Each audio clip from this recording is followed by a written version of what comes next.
अस्सलाम वालेकुम। आज हम बात करेंगे क्वेश्चन नंबर 2 के बारे में, जिसमें है हमारे पास कि give an example to show that A square congruent है बी स्क्वायर के मॉडुलो एन में, need not implies that A congruent है बी के मॉडुलो एन में।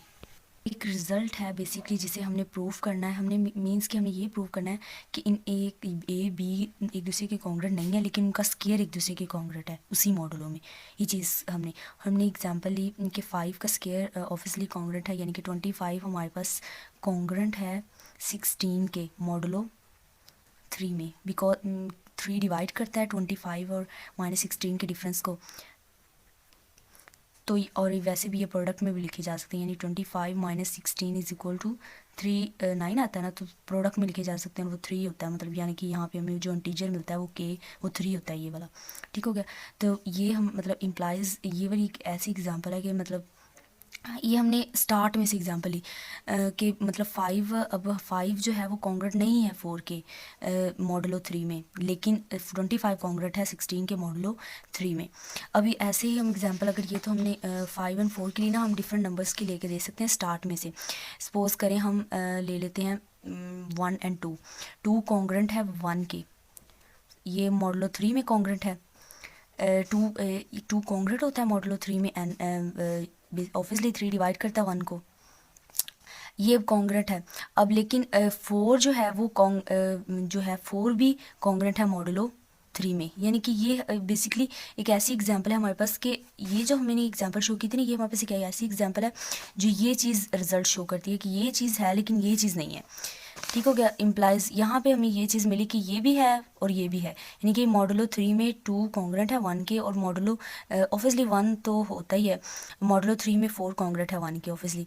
अब नेक्स्ट अगर हम एग्जांपल देखें 3 और 2 की, वैसे 1 2 की देखिए, अब 2 3 की देखिए। 2 3 भी मॉडुलो 5 में। अब 3 2 के कॉन्ग्रुएंट है मॉडुलो 5 में, और ये इम्प्लाइज करता है कि 9 कॉन्ग्रुएंट है 4 के मॉडुलो 5 में। ऑब्वियसली ये चीज़ भी मतलब हमें मिल जाती है। ये भी ऑब्वियसली 5 डिवाइड करता है 9 - 4 को, 5 डिवाइड करता है 3 - 2 को। तो ये चीज़ भी हमारे पास है। मतलब हमें इधर से भी ये चीज़ भी मतलब वो एग्जांपल नहीं देती, ये चीज़ भी वो एग्जांपल नहीं देती। वो एग्जांपल क्या थी कि ए का स्क्वायर और बी का स्क्वायर मॉडुलो 5 में, मतलब जो भी एन में कॉन्ग्रुएंट हो एक दूसरे के, बट जब हम ए का देखें और ए बी कॉन्ग्रुएंट ना हो उसी मॉडुलो में एन में, वही नंबर में। ठीक हो गया। तो वो हमने ये वाली एग्जांपल ली। अब अगर हम इसके अलावा अगर हम 3 4 देख लें, तो 3 और 4 हैं ये मॉडुलो 7 में हमारे पास कॉन्ग्रुएंट है, ये मॉडुलो 7 में हमारे पास कॉन्ग्रुएंट है। और अगर हम इसे वैसे देखें तो ये हमारे पास 16 भी कॉन्ग्रुएंट है 9 के मॉडुलो 7 में। अगर हम इसे देखें तो ये देखिए ना, 4 कॉन्ग्रुएंट है 3 के मॉडुलो 7 में, और सिमिलरली 16 अगर इसका स्क्वायर ले लें तो वो भी 16 - 9 को डिवाइड करता है, यानी कि 7 ही आ जाता है बेसिकली। तो वो भी कॉन्ग्रुएंट है मॉडुलो 7 में। ठीक हो गया। तो ये हमें एक एग्जांपल मिली कि 5 का स्क्वायर कॉन्ग्रुएंस है 4 का स्क्वायर के मॉडुलो 3 में, लेकिन 5 मतलब कॉन्ग्रुएंस नहीं है 4 के मॉडुलो 3 में। ठीक हो गया। अब नेक्स्ट इसका क्वेश्चन है, क्वेश्चन नंबर 3 है, if A is congruent to B modulo N, prove that कि जीसीडी ऑफ ए एन और जीसीडी ऑफ बी एन हमारे पास इक्वल आते हैं। ठीक हो गया। अब ये तो जर्नल प्रूफ है, इससे पहले हम जस्ट जैसे किसी एग्जांपल में अगर इम्प्लीमेंट कर लें तो हमें ये प्रूफ समझ में इजीली आ जाएगा। हम इसे एग्जांपल में इम्प्लीमेंट करके देखते हैं। हम देखें, उन्होंने कहा है कि ए, ये चीज़ है कि ए कॉन्ग्रुएंट है बी के मॉडुलो एन में, और प्रूफ हमने ये करना है कि जीसीडी जो है ए एन का, हमारे पास जीसीडी जो ए एन का वो इक्वल है जीसीडी ऑफ बी एन की जीसीडी के इक्वल है, यानी कि GCD of A N B N के इक्वल है। अब हम अगर इसे एग्जांपल लेके देखें, हम जैसे कि हमारे पास ए कॉन्ग्रुएंट है बी के, हम ले लेते हैं कि 20 कॉन्ग्रुएंट है 4 के मॉडुलो 8 में। ठीक हो गया।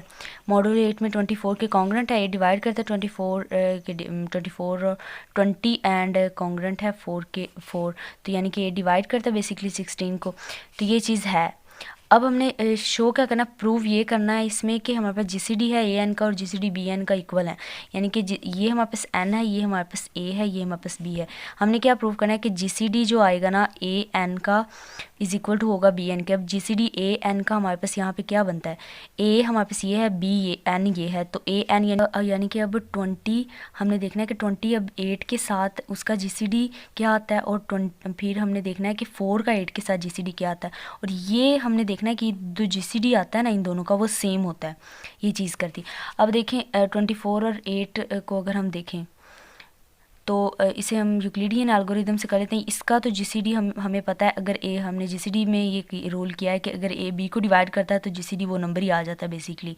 ये जीसीडी का एक मतलब एक रोल रही थी हमने पढ़ी थी, तो अब यहाँ पे 4 8 को डिवाइड करता है तो जीसीडी बेसिकली वो नंबर ही आ जाएगा। ठीक हो गया, ये हमने स्क्रोलरी से इजीली हमने लिख लिया। वैसे भी अगर जिसका जीसीडी निकालें, जीसीडी किस तरह निकलता है, अगर जीसीडी की डेफिनेशन से निकालें तो ऑब्वियसली जीसीडी निकलता है कि इसके सारे मल्टीपल निकालें, इसके डिवाइजर्स इसके निकालें पॉजिटिव डिवाइजर, इसके सारे पॉजिटिव डिवाइजर निकालें, फिर उनमें से कॉमन पॉजिटिव डिवाइजर कौन से होते हैं, और फिर उनमें से जो ग्रेटेस्ट कॉमन डिवाइजर होगा वो हमारे पास जीसीडी होगा।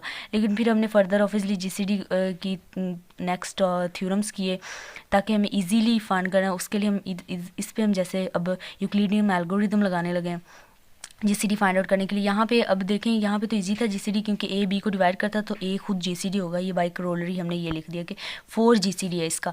अब 20 और 8 का जीसीडी अगर हम इजीली होगा कि अगर हम उससे निकालें यूक्लिडियन एल्गोरिदम से। अब 20 को हम लिख सकते हैं 8 - 2 8.2 यानी 8 2 के प्रोडक्ट में +4 रिमाइंडर। ये चीज़ होती है ना यूक्लिडियन एल्गोरिदम में, ए क्यू प्लस आर, यानी कि ये रिमाइंडर होता है। यहाँ पे ए बी हमारे पास यहाँ पे यानी कि जो भी नंबर हो ए हम या इधर इसे कंसीडर कर लें, बी क्यू प्लस आर हो जाएगा हमारे पास। ठीक हो गया, इस तरह सिमिलरली हमने इसे लिख लिया। ठीक हो गया। अब 20 = 8 2 का प्रोडक्ट +4। अब यहाँ पे ये चीज़ इधर आ जाएगी और ये चीज़ इधर आ जाएगी। यूक्लिडियन एल्गोरिदम इसी तरह हम करते हैं ना।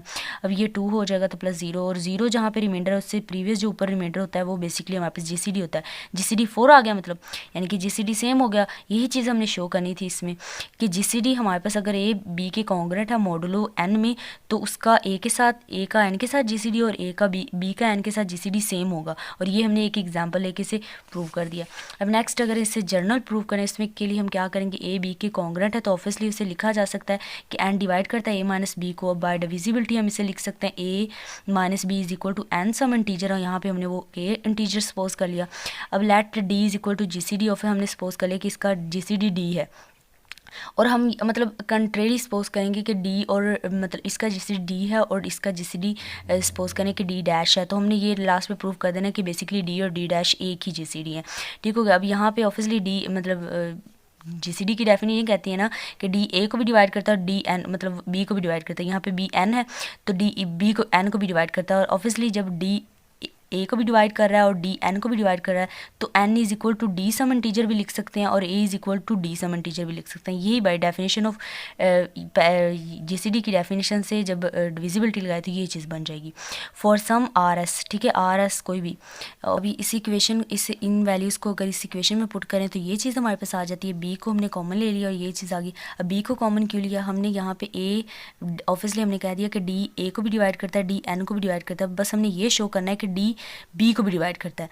वो क्यों करना है, क्योंकि हमने डी और डी डैश को basically D and D dash को इक्वल प्रूव करना है, डी एंड डी डैश को। इसके लिए हम ये शो कर दें कि डी बी को भी डिवाइड करता है, यानी तो जैसे हमने 2.3 के 20 पार्ट में किया था वैसे ही ये क्वेश्चन में करना है, डी बी को भी डिवाइड करेगा। नेक्स्ट ऑनवर्ड हम इसके लिए प्रूव करेंगे, जैसे हमने ये सारा प्रोसेस इसके लिए किया, अब इसको डी डैश के इक्वल प्रूव करके ऑब्वियसली डी डैश फिर बी को भी डिवाइड करेगा, एन को भी डिवाइड करेगा। हमने ये शो करना है बिल्कुल इसी तरह इक्वेशन लेकर कि फिर डी ए को भी डिवाइड करेगा। ठीक हो गया।